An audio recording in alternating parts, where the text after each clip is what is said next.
Sexto tomo. As sequelas do aborto para a mãe e as falsas alegações em favor de sua legitimidade. 38ª pergunta. Corre risco a mulher que submete ao aborto, mesmo executado por profissionais? Respondo.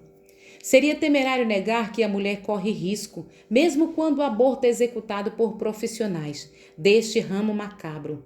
O aborto provoca frequentemente sequelas físicas, psicológicas e morais. 39ª pergunta. Quais sequelas físicas o aborto provoca? Respondo. As sequelas físicas que o aborto mais comumente provoca são hemorragia, lesão, infecção, perfuração do útero ou do intestino, predisposição para abortos espontâneos, nascimentos prematuros, câncer de seio, gravidez ectópica, fora do útero. Próxima pergunta. E os problemas psicológicos e morais? A síndrome pós-aborto inclui crises de angústia, perda de autoestima, letargia, misantropia, depressão e, acima de tudo, remorsos. Próxima pergunta. E é só a mãe que sente problemas emocionais após o aborto?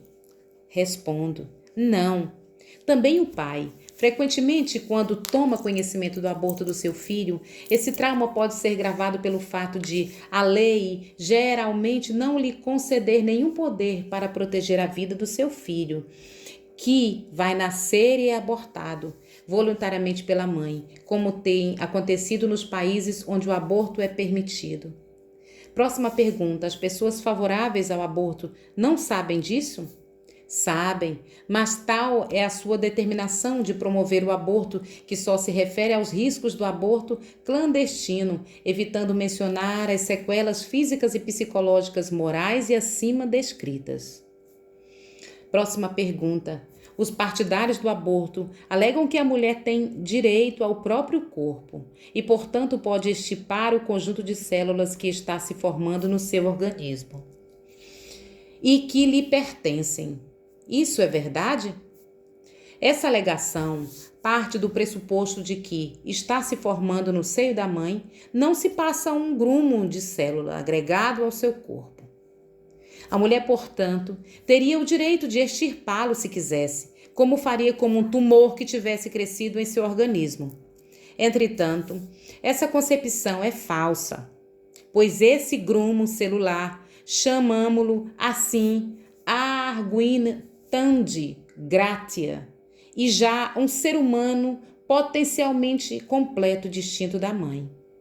Nem cabe falar nesse caso em direito da mãe ao próprio corpo, pois o que se formou nela a partir da concepção constitui um terceiro em relação a ela, sobre o qual ela não tem, de forma alguma, o direito de vida ou de morte.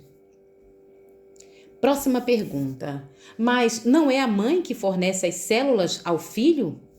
Respondo. Sua contribuição é indireta.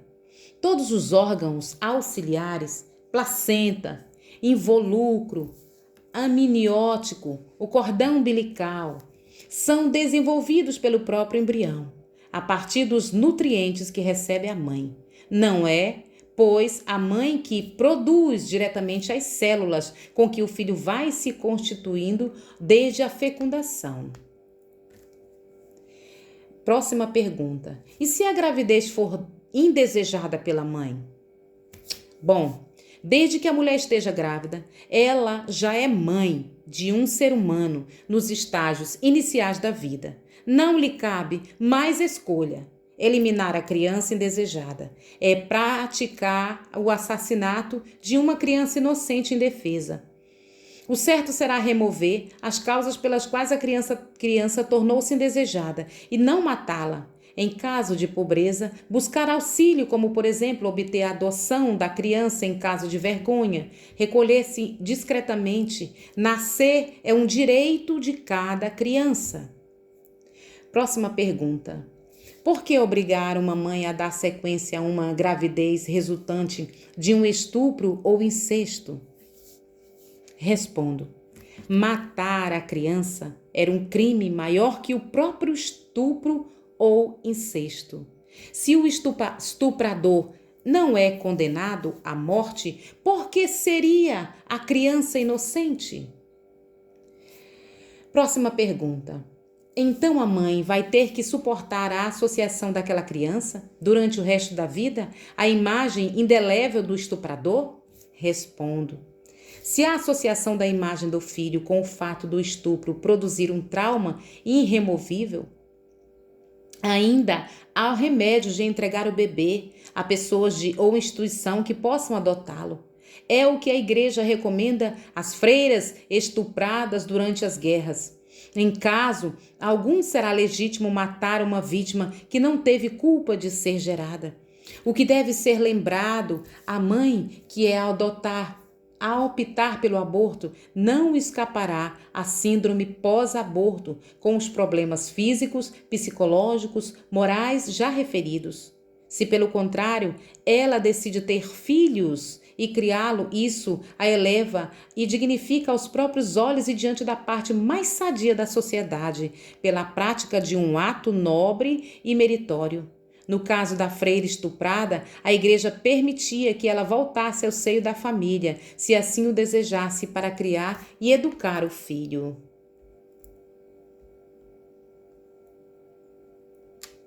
Santa Giana Beretta Molla preferiu morrer ao abortar. Ela optou pela própria morte, evitando assassinar a filha em seu seio.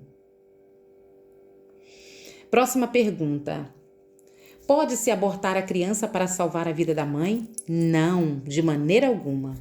Assim como não se pode matar a mãe para salvar a criança, não se pode matar a criança para salvar a mãe. Com os avanços da medicina, esses casos praticamente deixaram de existir, e a medicina tem hoje recursos para salvar os dois e devem fazer tudo para isso. Próxima pergunta. Pode, entretanto, dar-se o caso da mãe ter que fazer uma cirurgia ou tomar um remédio que acabe provocando a morte do feto? É um caso extremo, conhecido na moral como duplo efeito, explica o padre Lode da Cruz. Neste caso, a morte da criança não é diretamente provocada e nem sequer desejada, mas somente tolerada com o efeito secundário de uma ação boa. Por exemplo, uma mãe grávida que descobre que está com o útero canceroso, o médico lhe diz que é preciso fazer uma histerectomia, remoção do útero, para extirpar o tumor. Diz que também deveria fazer uma cirurgia feita urgentemente e não após o nascimento da criança, senão a mulher morrerá em pouquíssimo tempo. Analisando moralmente o caso, o médico não deseja matar a criança, mas remover o útero. Aliás, se ele simplesmente matasse a criança, não salvaria a vida da mãe. Logo, o fim bom, salvar a mãe, não é obtido através de um meio mau, ou matar a criança, mas decorre diretamente de uma boa ação, a histerectomia, que aliás seria feita mesmo se a mulher não estivesse grávida. Esta ação boa, porém, teria um duplo efeito: um bom desejado, a salvação da vida da mãe; outro mal apenas tolerado e não diretamente provocado, a morte da criança. Se no caso que estudamos não há outro meio de obter o fim bom, a saúde da mãe, a não ser tolerando um efeito mau, a morte da criança, e se há a proporção entre o mal tolerado e o bem procurado, então é lícito fazer a cirurgia. Procedimentos como esse sempre foram lícitos e se não enquadram no conceito de aborto diretamente provocado, condenado pela Igreja e defendido pelos abortistas. Próxima pergunta. A encefalia é o novo cavalo de batalha dos abortistas. A constatação da encefalia justifica o aborto? O significado literal da palavra Anencefalia é sem cérebro. Na realidade, significa uma falha na formação do embrião, em que este não desenvolve as partes superiores do cérebro. Calota craniana, tecidos que a ela se sobrepõem hemisférios cerebrais e cerebelo. Este possui uma parte do sistema nervoso central que lhe permite respirar e manter funcionando coração, pulmões, rins e fígados. Deve-se admitir a possibilidade de alguma consciência, capacidade de sentir dor. Alguns bebês anencéfalos que viveram alguns dias ou até meses levam a crer nessa possibilidade. Próxima pergunta. Então, o anencéfalo não é um morto cerebral? Absolutamente não. A morte do anencéfalo normalmente ocorre por insuficiência respiratória. Mas se o anencéfalo não tem possibilidade de sobreviver, não seria melhor evitar para a mãe esse trauma da morte logo após o nascimento? Não, jamais. Ninguém pode atentar contra o direito do anencéfalo de nascer, viver o tempo que lhe for dado por Deus, receber o nome próprio, ser batizado, morrer em paz e ter sepultura digna. Muito ao contrário de ser esquartejado pelo médico, sugado para fora do útero materno e jogado na lata do lixo hospitalar. Quanto à mãe, se abortasse, certamente estaria sujeita a síndrome pós-aborto, como todas as consequências físicas e psicológicas morais e já descritas. Próxima pergunta.